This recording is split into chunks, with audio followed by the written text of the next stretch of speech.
செம்மலை அதிமுக இருக்கிறாரு. அதிமுகவுடைய தலைவர்கள் பலவீனமாயிட்டாங்க அப்படின்ற மாதிரி ஒரு வார்த்தை பதிவிட்டிருக்கிறார். அனைத்திந்திய அண்ணா திராவிட முன்னேற்ற கழகத்தை பொறுத்தவரை இது தொண்டர்களால் உருவாக்கப்பட்ட இயக்கம்.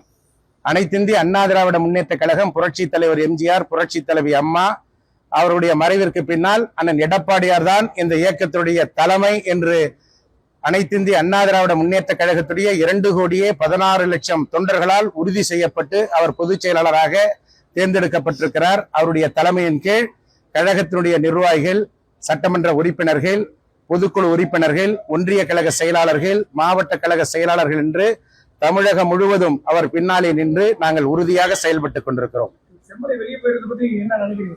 அதெல்லாம் நாங்க ஒரு பொருட்டாவே நினைக்கல. வெளியில போகணும்னு முடிவெடுத்தவங்க ஏதோ ஒரு காரணம் சொல்லணும். அவங்க அரசியலுக்காக போறேன்னு யாராவது சொல்லுவாங்களா? அவங்களுடைய அரசியல், எனக்கு அரசியல் ரீதியா சில தேவை இருக்குது, அதுக்காக நான் இடம் மாறி போறேன்னு யாரும் சொல்ல மாட்டாங்க. போறவங்க இருக்கிறவங்க ஏதோ ஒன்று சொல்லிட்டு போகணும். அவரு சுயநலத்துக்கு அரசியலா போறாரு. அவர் போய் இங்க விமர்சனம் பண்றதுக்கு ஒண்ணு இல்லை. அவர் போறதை பற்றி நம்ம என்ன கருத்து சொல்லணும்?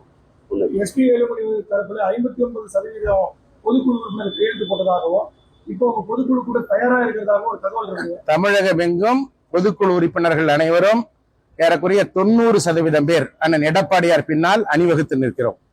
தவறான புள்ளி விவரங்களை தெரிவித்துக் கொண்டிருக்கிறார்கள், மக்களை குழப்பிக் கொண்டிருக்கிறார்கள். கழக நிர்வாகிகள் மத்தியிலே ஒரு மாற்றத்தை உருவாக்க வேண்டும் என்று நினைக்கிறார்கள். அந்த அவர்கள் எதிர்பார்க்கின்ற மாற்றம் நிச்சயமாக அனைத்து இந்திய அண்ணா திராவிட முன்னேற்ற கழகத்திலே நிறைவேறாது.